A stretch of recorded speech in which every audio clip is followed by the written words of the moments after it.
Gros hacking pour les nuls. Le gros hacking, c'est quoi? Eh bien précisément, on va voir ça ensemble en 3 étapes. Bonjour, je m'appelle Stéphane et si vous cherchez à créer votre business en ligne de 0 et 100 euros, bienvenue sur cette chaîne qui travaille à domicile. Abonnez-vous et cliquez sur cette petite clochette de notification parce que ça, c'est pour ne rien louper.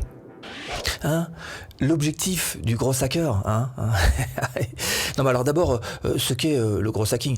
Gros, ça veut dire croître, et hacking, c'est tout ce qui est piraterie. Voilà. Donc l'idée, c'est de pirater la croissance. Alors, le gros hacker, il va chercher à faire croître son entreprise, mais en dépensant un minimum, avec un maximum de retour sur investissement. Est-ce qu'il n'y a pas d'investissement? On est d'accord là-dessus. Donc, concrètement, qu'est-ce que c'est qu'un gros hacker? En fait, c'est une version directeur marketing, mais version 2.0, un petit peu plus, voilà. Alors, Snapchat, par exemple, gros hacking, Twitter, pareil, gros hacking. Evernote, gros hacking. Dropbox, gros hacking, et beaucoup d'autres exemples, évidemment. Alors, je dis pas qu'à la fin de cette vidéo, vous allez devenir le gros hacker en chef d'Internet. En revanche, vous en saurez suffisamment pour vous-même essayer de faire croître votre entreprise comme un gros hacker. Quoi en penser? Quoi améliorer? Qu'est-ce qui pourrait bien être recommandé? Le gros hacker, il a besoin de toutes ces réponses. Il teste. Il teste, il regarde ses chiffres, il regarde ceux qui sont efficaces, il regarde ceux qui servent à rien, et là il tire des grosses conclusions. Donc il faut être analyste, mais c'est pas que ça un gros hacker, c'est pas que quelqu'un qui regarde quels sont les bons chiffres, c'est aussi quelqu'un qui au contraire a quelque chose de très humain parce qu'il va vers les gens pour avoir leur retour. Il cherche le feedback des gens parce qu'il sait que ça va venir complémenter toutes ces informations qu'il aura récupérées grâce aux chiffres. Air, bed and breakfast. Ça vous dit quelque chose ça? Oui, mais au début le concept il était simple, c'était juste un matelas pneumatique avec un petit déj, pas plus. Et puis depuis c'est devenu Airbnb. Airbnb, vous connaissez évidemment, c'est quelque chose qui vient même carrément concurrencer l'hôtellerie, pour vous dire à quel point le gros hacking peut devenir quelque chose d'efficace. Alors 3 choses à retenir pour cette première étape. La première, c'est que il va chercher à rencontrer son marché, quitte à changer les équipes qui l'entourent.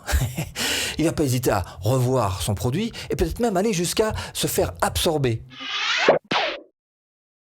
Donc d'abord, il va chercher à rencontrer son marché. Ensuite, il va chercher à faire en sorte que son produit soit aligné sur le marché. Et donc, il va chercher à faire croître son produit et son entreprise, mais à un prix mini. Mini. Je vais vous donner 5 exemples. 1. Certaines boîtes ont été jusqu'à créer des centaines de profils d'utilisateurs pour faire croire à une certaine popularité.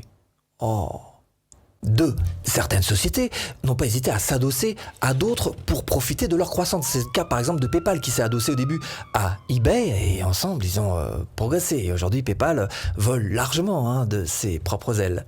3. Organiser un énorme événement pour réunir ses premiers utilisateurs. Est-ce que vous avez un exemple de ça? Je vais vous en donner un, même si c'est une plateforme qui a aujourd'hui disparu. C'est tout simplement ce qu'a fait à l'époque, et ça a bien marché, MySpace. 4. Faire entrer un investisseur connu.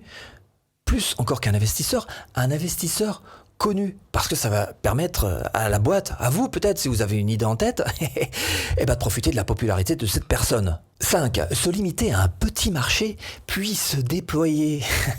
Alors là, l'exemple typique, c'est Facebook. Effectivement, vous le savez, Facebook a commencé d'abord dans une université aux États-Unis, c'était Harvard. Tout est parti de là, une université. Et ensuite, ça s'est développé à toutes les universités des USA et c'est devenu la plateforme mondiale que vous connaissez. Voilà de bons exemples de gros hacking. Alors pour vous, à retenir sur cette deuxième étape, c'est qu'il faut que vous visiez la croissance. Et la croissance, souvent, ça s'obtient grâce à la viralité.